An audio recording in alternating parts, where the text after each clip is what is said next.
In 1949, we started Leukemia Society. The survival rate was 3% for somebody with childhood leukemia. Today, it's 90%. It is due to the research that we have funded.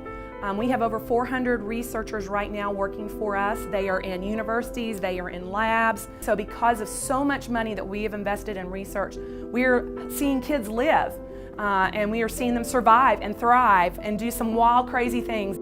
Pennies for Patients is part of the School and Youth Program for the Leukemia and Lymphoma Society, and we do a partnership with these schools to do a service learning project where the schools actually run the program.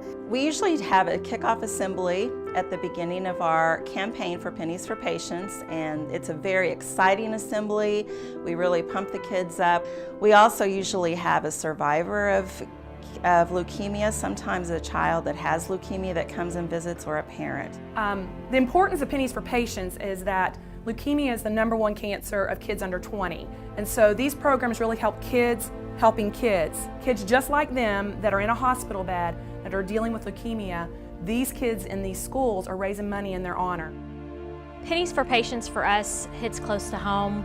We've had 2 of our TJ students, one's currently in 2nd grade and the other is in 4th grade, who have gone through the process of chemotherapy and have support through the Leukemia Foundation. And we've been there for them through that journey. Seeing our kids raise the money for these 2 TJ students has been absolutely an amazing experience.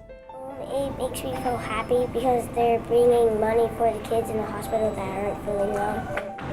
Can't get up and go to school or do anything. Now you don't have to stop and go to the hospital and come back to school. Stop and go to the hospital and come back to school. Pennies for Patients helped us.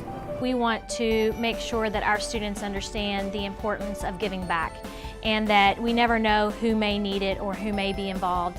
And it's that student sitting next to us in the classroom or someone in our community.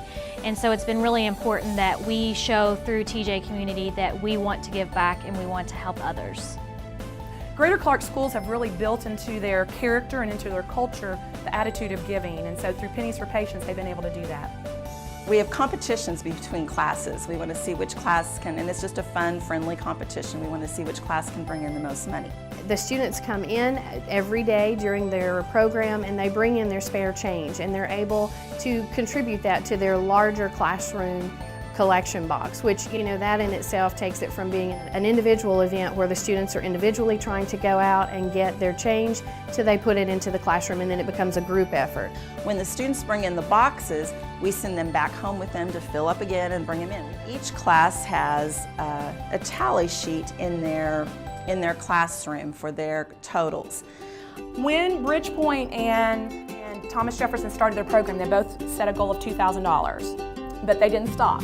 And I love that about these kids.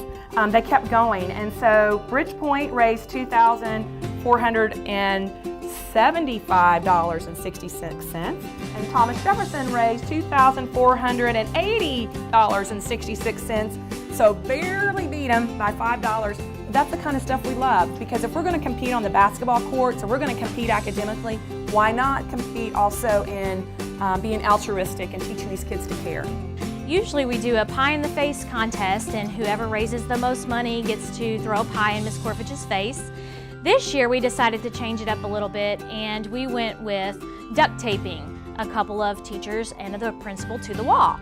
So the kids from the very beginning when we announced this have every day commented on how they can't wait to see me get duct taped to the wall. So it was just a motivation for them to not only raise money for a good cause, but have a good time while doing it. And I'm excited to see where it takes us Pennies for Patients, but as a resident of Clark County, I'm excited that we're teaching kids how to care.